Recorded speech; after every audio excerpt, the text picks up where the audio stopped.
Welcome back to Sunrise Daily right here on Channels Television. And we have another conversation coming up right now. And this time we're trying to take a broader picture of our country, a State of the Nation conversation. And joining us for this conversation is Mr. Fabi Oladimeji, the Chieftain of the People's Democratic Party. Welcome to the program. Thank you very much. I'm happy to see you again. Good to see you again.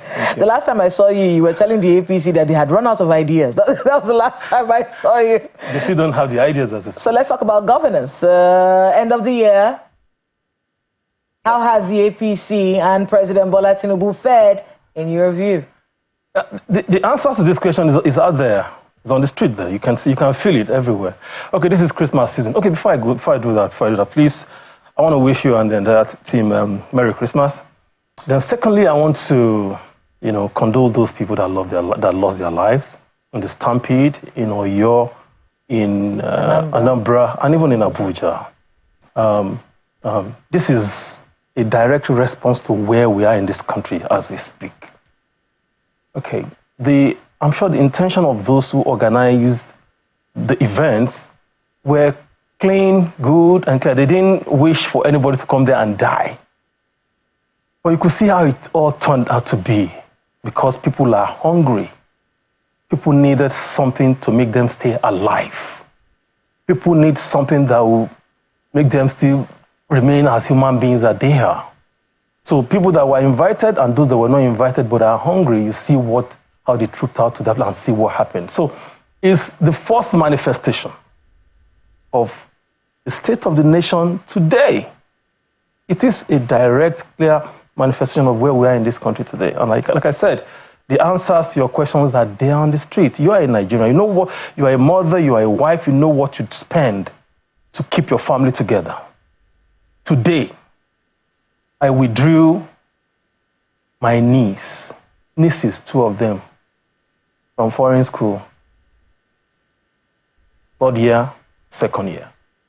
My little sister's children, because I couldn't afford foreign exchange to keep them there. That speaks a lot to me as a Nigerian. So that's where we are today. I want to be able to look at that stampede and do a breakdown for people so they can understand. I think the Daily Trust did a fantastic job this morning doing a breakdown of what the stampedes have been like for this year. The headline actually says 213 Nigerians killed in 11 years. But let's look at just 2024. In February, 7 people died in Yaba. In March, a palliative distribution in Nasarawa State University, Kefi, 2 people died there. In March, Zakat distribution at the headquarters of the AYM Shafa in Jos Road in Bauchi. 7 people died there. Distribution of Salah palliatives in Sokoto at the residence of Senator Ali Wamako. 9 people died there. December of 18 was when we had the tragic one that happened in Oyo, the Fun Fair in Ibadan. Then, of course, the one we just mentioned in Anambra State in Okija, Ihiala, at the local government area, Christmas rice distribution by the Obi Jackson Foundation. And then this one in the FCT, 22 people died rather in Anambra. And then in the FCT, distribution of Christmas rice at Holy Trinity Church, Mitama, Abuja. Your party has said it is the president's fault that this happened. Now, let me first say this. This is just the number they want us to know. The possibility of this number being more than this are there. But I don't blame them, because all over the world, whenever there is something of this magnitude, you see the government trying to manage the numbers. Even you see the security agencies trying to manage the numbers. But that is not the point. The point is, every responsible government in this situation, what do they do? Look at what happened in France. Macron went there, even though he got off at some point. But the French government declared National Day of Mourning. What has this government done? It means that it's a sign of being irresponsible. Well, the president cancelled his events. That is not enough. The biggest we've had was from Vice President saying it was a national tragedy. You declare a day of mourning. Nigerians lost their lives. Over 13 in Oyo, 20-something in Anambra. These are Nigerians that died as a result of your inaction. If the country is working, if the economy is working, and I think I have something in my house to eat, to live on, why would I rush to where there were people they're helping, trying to help people? So that is the point. We have to be realistic in this country. The government is not being realistic. And I don't blame them because, number one, they're not prepared to come into government. Number two, I stand by what my party said. And number two is the fact that when the government feels that the next thing on the line, the moment they came into power, the moment they came into office, the first minute they came into office, they have their mind fixated on 2027. And that has actually robbed them of the opportunity to provide the needed governance and leadership for the country. This is where we are. The manifestations are there everywhere. This is not about being in opposition. I'm talking as a Nigerian. It's not about being a PDP member. Well, what could the president have done about this stampede? I mean, they've explained to us. If the economy was working, man. So he has explained. Hold on a second. They've told us that these hard times that we're facing are necessary for the better times expected. Hard decisions, He understands, he says, we should take our time and watch. There's a budget that has just been released and we are on the way to recovery, the APC says. These things don't just happen overnight, they take time. Okay, I'm happy you covered the presidential villa for some years, right? And something usually strikes me when the government comes up and say, okay, we have plans, we have policy reforms, and they will not go further to tell you short-term, mid-term, then long-term. So what constitutes the short-term plan of this government is a question I want them to answer. Now, someone is hungry. Does that kind of person needs even medium plan or long-term? It's a short-term. So what are they doing about that? People are being killed every day. Do you need a long-term plan for that? People are being kidnapped every day. Do you need long-term plan, even medium-term plan for that? You need short-term to do all of these things. Food security. Short-term plans. What are the manufacturers doing? How are you supporting them? Today, the inflation, I will dance. I will rejoice. If this budget can actually deliver what Mr. President said he was going to do, bringing inflation rate from 35% to 50%, I will do everything to praise him, to do everything if he can have. He's ambitious. But to me, it's a bit unrealistic. Okay, so one thing that the president said at that budget presentation is that the time for lamentation is over. Yes, I like that. Now, as opposition, yes. I want to talk about your party. Yes. As opposition, you point out the problems. Yes. But do you prefer alternative situations? There's no time we speak. PDP speaks that they don't prefer, especially the leader of the PDP, Atiku. Very objective. He doesn't criticize for just criticizing sake. And he is the leader and the voice of the opposition. Everybody can testify to that. And I'm being honest here. He looks at your policy because he's experienced. He's been there. He knows what it is. Any move you make, he's the man who is up to modern times. So he criticizes not just to criticize as an opposition leader, but criticism that will move the nation forward. But unfortunately, what the APC government usually do is to go on personal attack. What your party said when the president when they submitted the 2025 budget to the National Assembly, well, this is an unrealistic budget.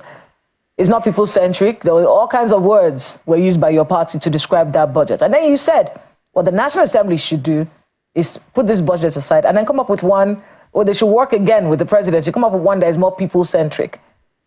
Now, when you say things like that, do your lawmakers back you up in the National Assembly saying, this is what our party is saying, this is what has to be done? I am so happy with this question you just raised. Unfortunately, and with all due respect, including members of my party at the National Assembly, most of them seem to me, we have good ones, few ones that are good among them, that are really doing the legislative work, that are really following the laid-down procedures. But 70–80% of them seem to me hustlers who just came to hustle. You know how hustlers behave. Nothing matters to them except what they want to get. So, and that's why we are seeing you see this. So I won't say because I need to understand what you mean by that. Are you saying that your members, many of your members, you said 70% of the National Assembly members of National Assembly that are from the People's Democratic Party do not represent the values of your party? They are hustlers that entered the National Assembly using your party? If not, we would have seen what they're doing. I won't say because they are my party members, I won't When they do well, we tell them they do well. When they don't do well, they are not doing well. They are not presenting us. They are not presenting the party well. We have few of them. I don't want to mention, but we have few of them that are really doing the job. Few of them. We watch what happened. Okay, let me take you back. When it was time to choose the leadership of the National Assembly, the numbers of opposition altogether, especially in the House of Representatives, could have provided the Speaker of the House of Representatives. What did they do? They followed APC because they're all looking for juicy committee work and all that. Does that suggest anything to you? Let's be realistic. Opposition politics is how do I call it? Helps grow governance and democracy. They are not playing it as this. All of them are just following the APC because they don't want to be in the wrong side, wrong book of the APC. The total number of opposition in the House of Abbas shouldn't have been there. But what did they do? The APC, they followed the APC. I don't want to talk more about it. They are big disappointments. You were in charge of the Atiku campaign for the last election. Yes. Should Atiku run again in 2027? One, I can't speak for him, but two... He has a right to. I'm asking you your views. Do you think he should? He should. As long as he's still healthy, he's still mentally sound, which I know he is, he should. He should. As long as he has what it takes, the resources to run it, he should. Many people from your party believe that he shouldn't. I don't know those who believe that. They are infinitesimal, and they have reasons for saying that. They should give me one person now in PDP that can face Tinubu. Let's be realistic. They believe that maybe you should negotiate, go and talk with Peter Obi, see if you can bring him back into the party. Peter Obi is in the game. Peter Obi has a choice to make. He has the right to make his choice. If he wants to join Atiku in, because it's about rescuing this country. It's not about Atiku Abubakar per se. It's about who can actually do the job, who can bring this country back. That's exactly what some of us, myself, I mean, that's my belief. And I see Atiku in that mode. I see Atiku in that space. Cerebral. When people talk about age, I just look at that. I say, what does age have to do with this? I mean, many people believe that the reason why your party, the reason why your party is where it is right now, many people believe is because of the loss of Peter Obi in the run-up to the last election. We have gone beyond that. We don't want to talk about that. We are facing the future. Is anybody waiting? Is APC waiting? It is a government that from the one they came in, they already fixated on 2027. So PDP should stay back. So Atiku, who is so passionate about the country, should stay back as long as he's still alive and healthy. The man, you understand the trend. You see him surrounded himself with youths who are I think Nigeria needs to think, we have to rethink, yeah? Even the last election, we don't need to talk about, we all knew the outcome of the election. So for me, as long as Atiku feels it's good, health-wise, and I've always told him, brandish your health report. Let people see it. Let them know that you can. Today, America just elected Trump, 78th. And we are going to see more of that. It's called experience.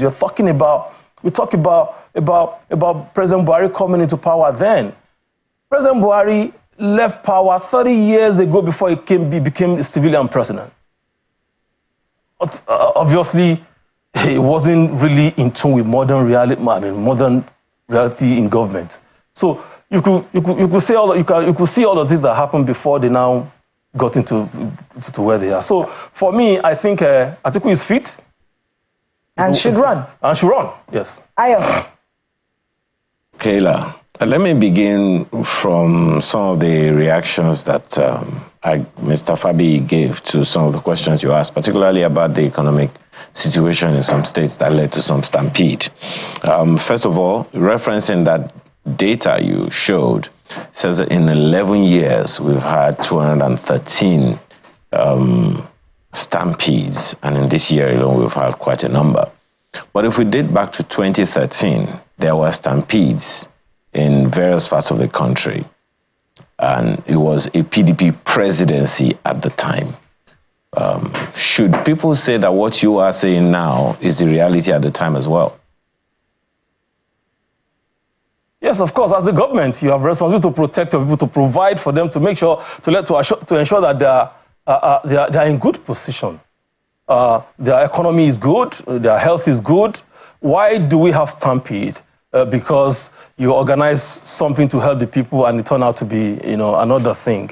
So it can happen. I'm not saying it cannot happen, but as the government, you have responsibility to provide for your people. And that is why, should we say because it happened in 2013, it must happen now again? The people in government now should have understood the fact that it happened. Yeah, I just want to be clear because one of the issues, that, you said that you're speaking as a Nigerian. It's going to be difficult for anyone to listen to you now, a PDP member, and say that, you're not criticizing, you're not speaking as a member of the PDP, even though what you're saying is the reality. And also to the issues that you have also raised, I'm looking at the numbers now. I'm seeing that we have at least 12 governors who are members of the PDP. Now, the thing that, let me not call it an error, that many people have done, many of us have done over the years, is to look at the development of Nigeria from a national level, as opposed to looking at it from the level of the states, bottom up as opposed to top down. What's your take or perspective on that approach? Because over the years, whenever we're talking about the development of Nigeria, we forget that we are made of 36 states. We forget that we have 774 local governments listed in the Constitution of the Federal Republic of Nigeria. So maybe looking at it from that national level is perhaps, taking it a little too large as opposed to dissipating down to the very, very grassroots. What's your take on that? Kawade, honestly, you just spoke my mind. You just, spoke to my worries over time, right? We're on a federal government where you have the national, you have the federal government on top of everything. Why do you think when it comes to presidential election, the pressure is far, far more, is far, far bigger, larger than the pressure in the 36 states altogether? It's because of the system of government we run, all right? So for the state, as some people just feel they are non-existent when it comes to this kind of issue. So every box stopped on the president's table, who is the president of the country, who has the power, who controls anything you want to think about this country. So people always go back to them. And you can't blame people for that because the state government most times don't even act as if they are the government of the people at that level. So, and that's why you see that gap. So people always expect that the federal government has all the powers, has everything to do, to make sure that the country is in good position. It's about the country, really. And that's why, and unfortunately, that's the kind of the culture we've imbibed over time. It's a big worry. It's a big issue, Kawade. I agree with you. And I just wish we could have a kind of synergy there, or a kind of government model that would make people feel the impact of the state government and even the local government. So if now they are talking about local government autonomy, I hope it works because that is where the people are. So you have emergency management authority at the national level that has fat budget. Does the state have the same as? Do they have the same? So these are the dynamics, these are the issues. I totally agree with what you said, and it baffles me. It worries me, honestly. So leading to the issues you raised about the responsibility of government, particularly when a specific political party angled to be in government in that particular state. And we have them. We have at least at least three or four political parties running different states in the country today. We have the APC, the PDP, APGA, we have LP. And one wonders if, speaking about the synergy that you mentioned now, Mr. Fabi, if there is a need to revisit the promises that the governors in particular made before coming into office. Do you see that playing out? I'm asking that against the backdrop of some of the initiatives of the federal government, where and how they align or synergize, to use your word, with the position or developmental strides of the states. Okay, the question I'm going to ask is, we run a federal government, like, okay, let me say the United States of America. What do they do? where do we have the synergy? Where do you have the dichotomy? What does federal government do? What does state government do? When you go to the United States of America today, see that the states are evenly developed. You know, how did they achieve that? And I think that's what is missing in Nigeria as we speak. You go to Chicago, you go to Illinois, you go to Florida, you go to Texas, you almost get confused because the developments are the same. So what are we? See, this insincerity of our leaders is the bane of all of these issues. And I must be honest with you, they are not sincere with the people. It all boils down to leadership. You have a Mr. President that knows his onions. You have the governor that knows his onions. This is democracy. Make INEC work. Let the security agencies, make them do the right job they're supposed to do. You know, the leadership recruitment process, make it fair, make it robust, make it fantastic. Then you see the kind of leaders we have. Who cares for the people? We don't have that now as we speak. And that is the point of departure.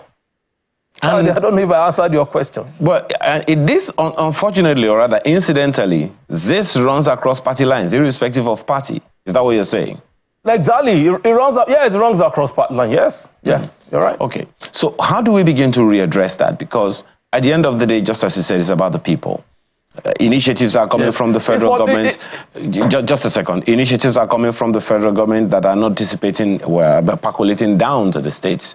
There are points of divergence between the federal government and the state governments, even to the face of the vice president in one of their NEC meetings. So how do you, what would be your proposition as to coming to that middle ground of agreement before we make progress?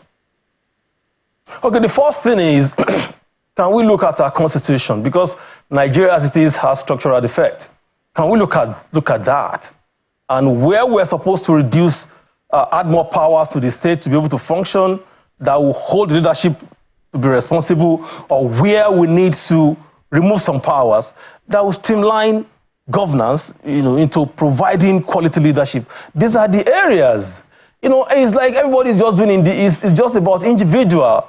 Okay, look at it.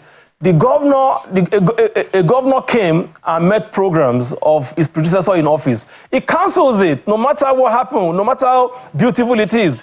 A president comes into power, he jettisons the program of the predecessor. These are some of the things, no matter how we want to look at it, there must be so we need to look at the structure of governance in this country. And that's why, for me, I am in support of restructuring, whichever way you want to look at it. Economic restructuring, political restructuring, social, and all. There is need for that. Interestingly, my apologies, Mr. Fabi. Interestingly, there are those who have said that the initiative of tax reforms is to devolve more fiscal resources to the states as opposed to keeping it at the center. What's your take on that one? Well, that is just one aspect of it. The tax reforms are so many components. That's just one component of it. But for me, I don't want people to be overburdened with taxes. Okay, you have all these SMEs that are not supposed to be paid, because the moment you overtax them, they run into problem, they run into coma. Do you understand? So what my own take about this tax reform is that, one, it should be all-encompassing, and it should be the one that I see tax as, I usually describe it in this way. It's something that goes round. It's something that goes round. It's not really a means of generating revenue, because where you pay, when they deduct here, you get it back from here. That is the way it is.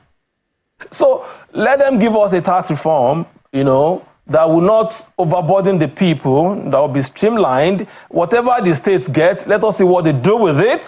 Whatever the federal government gets, let's see what they do with it. That is what really matters now. I want to be able to talk to you more about your party's stand on these stampedes and the people who have died, linking it to the president's reform policies. And the president responded to you yesterday, the Minister of Orientation. What did he say? He's saying, I want to use his words, attributing these tragedies to the president's reform is baseless and misleading. And he's describing the actions of the party as unfounded and disingenuous. Actually saying you're trying to politicize a human issue. There's not like being politicized. It's the reality. What my party said was the reality. Because we came in almost 2 years now.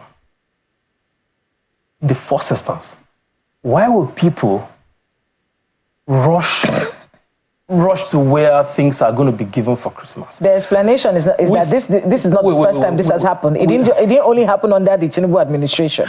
This has been happening before. That's the explanation from the presidency. Yes, as far as I'm concerned, it's not tenable, and that is my take on it. It's not tenable. It doesn't work for me.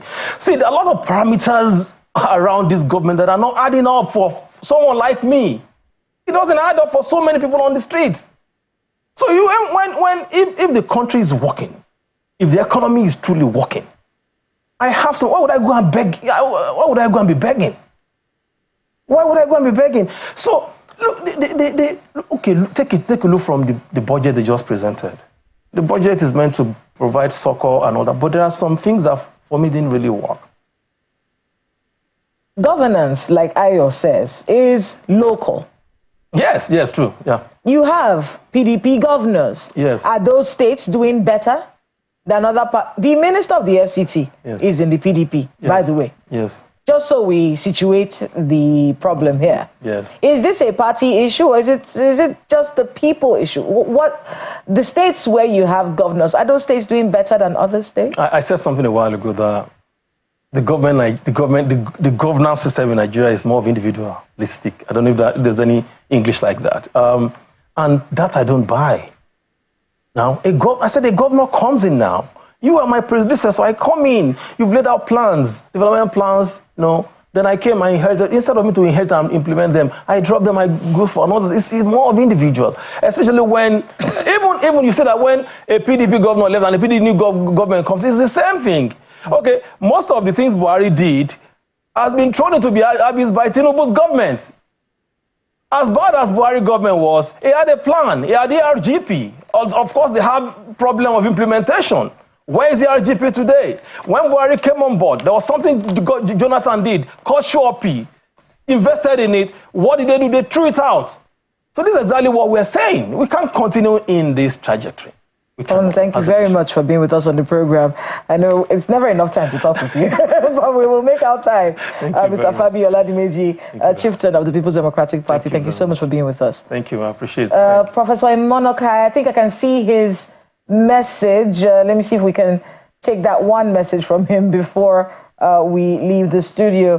Professor Mourning Nakena, PhD, he says, however it is, Nigerians above all appreciate the availability of petroleum products than price reduction, which is no less important. NNPCL must be open to Nigerians on the actual workability of the PH refinery, just like Dangote refinery consistently contacted with Nigerians to expel any rumors or doubts about PH refinery reliability. Thank you so much for your message there. And that's where we wrap it up this morning. Thank you so much for joining us. Have a great week ahead. Be safe. Christmas is in a few days, so please watch out when you're going around. And if there are any giveaways, make sure that they're properly done and make sure that you do not lose your loved ones this Christmas. I'm Kayla Megwa. Have a great week ahead. And I'm Aya Makinde. Have a beautiful one.